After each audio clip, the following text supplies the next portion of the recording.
యేసుక్రీస్తు వారి యొక్క పరిశుద్ధమైన నామములో మీ అందరికీ వందనములు తెలియచేస్తూ ఉన్నాను.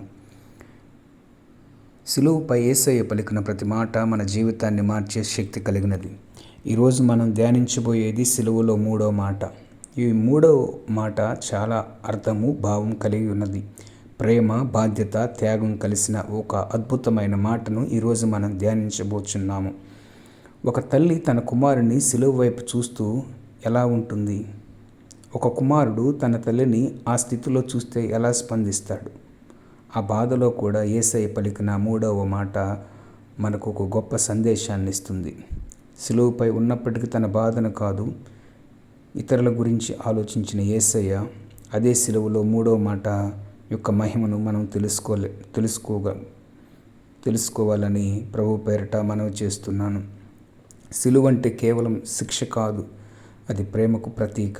ఆ ప్రేమలో యేసయ్య పలికిన 3వ మాట మన కుటుంబాలకు, మన సంబంధాలకు మార్గదర్శకమై ఉన్నది. స్నేహితులారా, సిలువపై 3వ మాటను ఈరోజు ధ్యానించంగా మాట్లాడబోచున్నాం. ప్రేమ మరియు బాధ్యత యొక్క అనుబంధం కనపడుతుంది. గొల్గొతా కొండపై మరణ వేదన అనుభవిస్తున్నటువంటి యేసుక్రీస్తు ప్రభువారు అక్కడ ఉన్నటువంటి 3 వ్యక్తులు కనిపిస్తూ ఉన్నారు. యోహాను సువార్త 19:25 చూస్తే అక్కడ ఒకరు తల్లి అయిన మరియా, మరొకరు ఆయన ప్రేమించిన శిష్యుడు యోహాను, ఇంకొకరు మగ్దలేని మరియా, 3 వ్యక్తులు కనిపిస్తూ ఉన్నారు. 30 ఏళ్ల క్రితం సిమియోను చెప్పినట్టు నీ హృదయంలోనికి ఒక ఖడ్గము దూసుకొని పోవును అన్న మాట ఇక్కడ నెరవేరినట్లుగా మనకు కనపడుతుంది. ఆ వచనం బైబిల్లో లూకా సువార్త 2:35 మనకి తెలుస్తూ ఉంది. తన కళ్ళ ముందే తన కుమారుడు రక్తం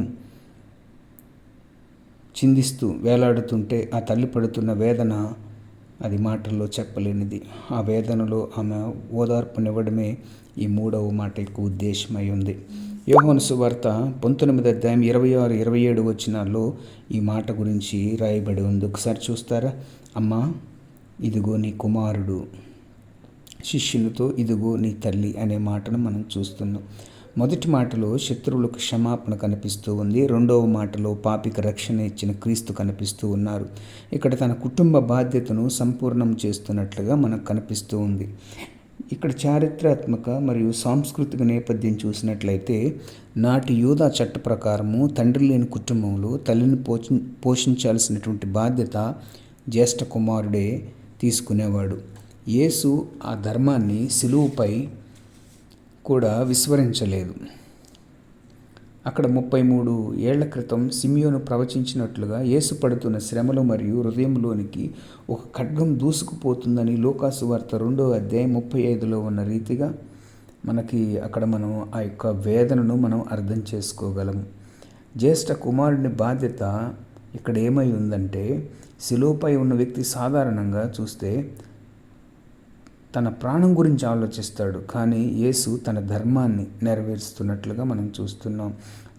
నిర్గమకాండంలో 20:12 ఉంది, గనుక తల్లిని తండ్రిని సన్మానించుము. అలాగే మరణ సమయాన ఆచరించి చూపారు యేసుక్రీస్తు ప్రభువారు. ఒక తల్లి 10 మంది పిల్లలను పెంచి పోషిస్తుంది, కానీ ఈ రోజుల్లో ఆ 10 మంది పిల్లలు కలిసి ఒక తల్లిని పెంచలేక అనాథన చేసి విడిచిపెట్టేస్తున్న పిల్లలు ఎంతోమంది ఉన్నారు. ఈరోజు మనం ఎంతోమందిని చూస్తూ ఉన్నాం. అనాథాశ్రమాల్లో, వృద్ధాశ్రమాల్లో తలదోచుకుంటున్న తల్లులు ఎందరో ఉన్నారు. అట్లని వారి ఆర్థిక పరిస్థితి తల్లిని పోషించగలిగేదిగా లేదా అంటే కానే కాదు. అన్ని సమృద్ధిగా కలిగిన వారు తమ బాధ్యతను, దేవుని ఆజ్ఞను మర్చిపోతున్నారు. వారి జాబితాలో మనం ఉన్నామా ఒకసారి పరిశీలన చేసుకోవాలి. అయితే ఒక మాట మీకు చెప్పాలనుకుంటున్నాను. యేసు ప్రభు వారు కలవరిగిరిలో ఆ సిలువలో భూమికి ఆకాశానికి మధ్య 3 మేకులతో వేలాడుతున్నప్పుడు అత్యంత క్లిష్టమైన పరిస్థితుల్లో కూడా ఒక కుమారుడిగా తన బాధ్యతను నెరవేరుస్తున్నాడు. తల్లిని యేసు ప్రభు రొమ్మున ఆనుకొని ఉన్న శిష్యుడిగా పేరొందిన యోహానుకు అప్పగిస్తూ పలికిన ఈ మాట మన జీవితాలకు గొప్ప మేల్కొలుపు. పరిశుద్ధ గ్రంథం తల్లిదండ్రులకు చెప్పలేనంత ప్రాధాన్యత ఇచ్చింది. నిర్గమకాండము 20:12 దేవుడిచ్చిన ఇజ్రాయేలు ప్రజలకు ఇచ్చిన 10 ఆజ్ఞల్లో ఒకటి తల్లిదండ్రుల కోసమే. నీ దేవుడైన యెహోవా నీకు అనుగ్రహించు దేశంలో నీవు దీర్ఘాయుష్మంతుడు వగునట్లు నీ తండ్రిని నీ తల్లిని సన్మానించు అనే మాటను చూస్తున్నాం. సన్మానించడం అంటే శాలువాలు కప్పి పూల బుకేలు ఇవ్వాలని కాదు, కానీ వారి అవసాన దశలో, అంటే వారి వృద్ధాప్యంలో వారి అవసరాలను గుర్తెరగాలి, అవి తీర్చే వారంగా మనం ఉండాలి. తల్లిదండ్రులకు విధేయత చూపాలి, వారిని సన్మానించాలి. ఇది వాగ్దానములతో కూడిన ఆజ్ఞలు. మొదటిది స్నేహితులారా, పిల్లలారా, ప్రభువునందు మీ తల్లిదండ్రులకు విధేయులయుండుడి, ఇది ధర్మమే. నీకు మేలు కలుగునట్లు నీ తండ్రిని తల్లిని సన్మానించుము, అప్పుడు నీవు భూమి మీద దీర్ఘాయుష్మంతుడు వగుదువు. ఇది వాగ్దానములతో కూడిన ఆజ్ఞలు మొదటిదిగా మనకు కనిపిస్తుంది. ఎఫెసీయులకు రాసిన పత్రిక 6వ అధ్యాయం 1-3 కూడా ఉంటుంది, నూతన నిబంధనలో కూడా. అలాగే సామెతల్లో 23వ అధ్యాయం 25లో ఇలా ఉంది, నీ తల్లిదండ్రులను నువ్వు సంతోషపెట్టవలనను నిన్ను కనిన తల్లిని ఆనందపరచవలననే మాటను కూడా మనము అక్కడ చూస్తున్నాం. సామెతలు 20వ అధ్యాయం 20లో కూడా ఉంది, తన తండ్రినైను తల్లినైను దూషించే వారి దీపము కారు చీకట్లో ఆరిపోవును. కారు చీకట్లో నీ దీపం ఆరిపోతే నీ గమ్యం ఎట్లా చేరుకోగలవు? ఒకసారి ఆలోచన చేయి. నీవు ఆశించేది ఎట్లా పొందుకోగలవు? ఒకటి మాత్రం గుర్తుంచుకో, నేడు మన తల్లిదండ్రులు ఎట్లా చూస్తున్నాము, రేపు మన పిల్లల చేత అట్లనే చూడబడతాం. నువ్వు చేసినట్లే నీకు నువ్వు చేయబడును. నువ్వు చేసినదే నీ నెత్తి మీదకు వచ్చిన ఒబెద్య 1వ అధ్యాయం 15లో ఉంది. అలాగే గలతీయులు రాసిన పత్రిక 6వ అధ్యాయం 7లో ఉంది, మోసపోకుడి, దేవుడు విక్రింపబడరు, మనుషుడు ఏమి విత్తుతాడు ఆ పంటనే కోయిననే మాటను చూస్తున్నాం. కొబ్బరి చెట్టు నుండి ఖర్జూరాలు ఆశించలేం కదండి.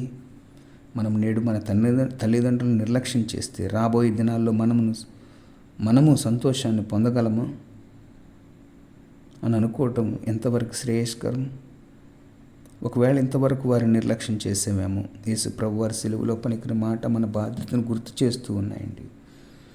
అక్కడ అమ్మ అనే మాటను మనం చూస్తే, యేసుక్రీస్తు ప్రభువారు తన తల్లిని మదర్ అని కాకుండా స్త్రీ అని పిలవడం వరకు లోతైన ఆత్మీయ కారణాలు కూడా ఉన్నాయి.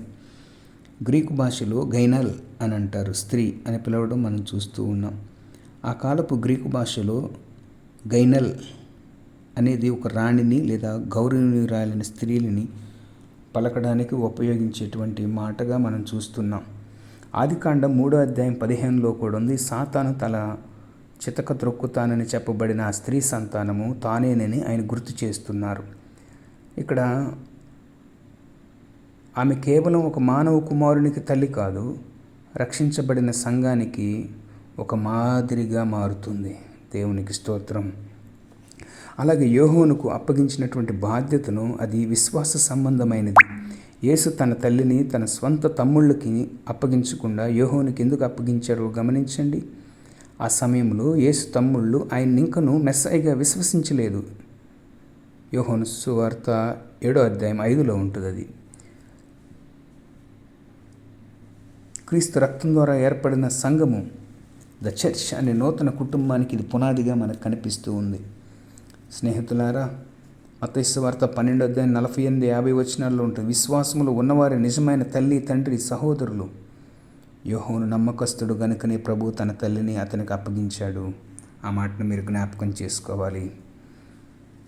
రక్త సంబంధం కంటే క్రీస్తులో ఉన్న విశ్వాస సంబంధమే స్థిరమైనది అని యేసుక్రీస్తు వారు నిత్యమైనదని నిరూపించాడండి. స్నేహితులారా, 12 మంది శిష్యుల్లో ప్రాణాలకు తెగించి సిలువ చెంత నిలబడిన ఏకైక వ్యక్తి యోహోను మాత్రమే. యోహోను సువార్త 19వ అధ్యాయం 26వ వచనంలో ఉంటుంది, నమ్మకమైన వానికి బాధ్యత ఇవ్వబడుతుందండి.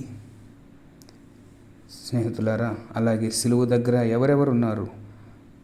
కష్టకాలంలో పారిపోయేవారు శిష్యులు కాదు, సిలువ వరకు వెన్నంటే ఉండేవారే నిజమైన అనుచరులు.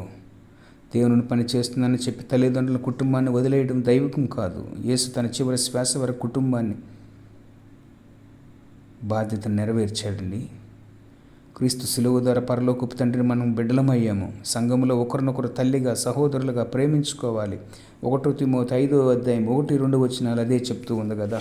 యేసుక్రీస్తు ప్రభువారు కుటుంబమునకు చాలా ప్రాముఖ్యతనిచ్చాడు. అది మనము నిర్లక్ష్యం చేయకూడదు. కుటుంబం, జ్యేష్ఠ కుమారుడు యేసుక్రీస్తు ప్రభువారు ఎంత త్యాగం చేశాడు. మనం కూడా సేవ చేస్తూ కుటుంబాన్ని, లేదా దేవుని సన్నిధికి వస్తూ కుటుంబాన్ని నిర్లక్ష్యం చేయకూడదు. ఇది సాధ్యమంటే సాధ్యమే అని ప్రభు తెలియచేశారు. భక్తులు కూడా ఎంతోమంది, యెహోషువ అన్నాడు, నేను యెహోషువ అన్నాడు, తన ఇంటిని కలుపుకున్నాడండి. నేనును నా ఇంటి వారిని యెహోవాను సేవించదము అని అన్నాడు. కుటుంబ వ్యవస్థ చూడండి. యోబు తన కుటుంబం గురించి ప్రార్థన చేశాడండి. కుటుంబంలోనే దేవుని మినిస్ట్రీ ఉంది, దేవుని సన్నిధి ఉంది. తల్లి దుఃఖపడుతుంటామని ఓదార్చాడు. మన హృదయం దేవునికి దగ్గరగా ఉంటే ఆయన మనకు బాధ్యతలు అప్పగిస్తాడండి. ఆయన పనిని అప్పగిస్తాడు. ఎంతమంది ఉంటున్నారు ఒకసారి జ్ఞాపకం చేసుకోవాలి. మెయిన్ ఈ మాట యొక్క ఉద్దేశము దేవుని చిత్తమును జరిగిస్తూనే కుటుంబం నిర్లక్ష్యపరచకూడదు. ఆయన్ని ప్రేమించి సమీపంగా ఉన్న వారికి ఆయన తన ఇంటి బాధ్యతను అప్పగిస్తాడండి. హానోకు కుమారులను కంటూ దేవునితో నడిచాడండి. పౌలు గారు ఎంత ఇష్టడుగా నడిచాడో మనము చూస్తూ ఉన్నాం. దేవుని కోసం ఎంత త్యాగం చేశాడో మనం చూస్తూ ఉన్నాం.